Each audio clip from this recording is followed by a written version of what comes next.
Bismillahirrahmanirrahim. Alhamdulillah wassalatu wassalamu ala Rasulillah wa ala alihi wa sahbihi wa mawalah. Baik, perkongsian Ustaz hari ini berkenaan dengan tarawih. Ramadan kan, jadi kita bincang pasal tarawih lah. Baik, istilah tarawih ni datang bila? Adakah sejak Nabi dah ada dah istilah tarawih? Nabi dia tak perkenalkan istilah tarawih. Apa yang Nabi amalkan waktu bulan Ramadan adalah qiyamul lail. Sebab tu dalam hadis Nabi kata man qama Ramadan imanan wahtisaban. Kan, siapa yang mendirikan bulan Ramadan. Ulama bincang qama Ramadan tu apa dia? Mendirikan bulan Ramadan tu macam mana? Jadi mendirikan bulan Ramadan ini dengan dua cara. Waktu siang dengan berpuasa. Waktu siang kita mendirikan Ramadan, mengisi Ramadan dengan berpuasa. Dan waktu malam dengan solat. Waktu malam dengan solat qiyamul lail. Jadi datang Sayyidina Umar lah yang susunkan.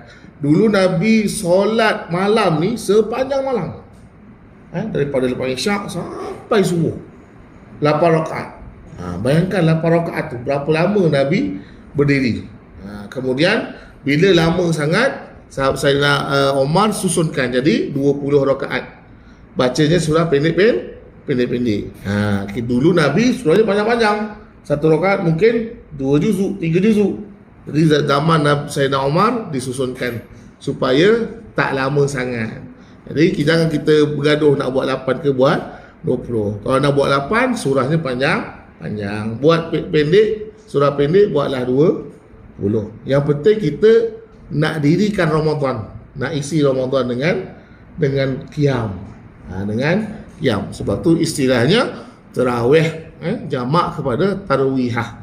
Tarwihah tu rehat-rehat. 4 rakaat berhenti rehat. Kan, makan ke minum ke boreh, sambung balik.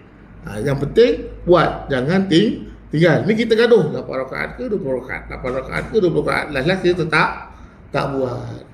Tengok TV dan sebagainya, buat benda lain. Rugi sebab bulan Ramadan ni setahun sekali, tarawih hanya pada bulan Ramadan. Jadi kita buatlah.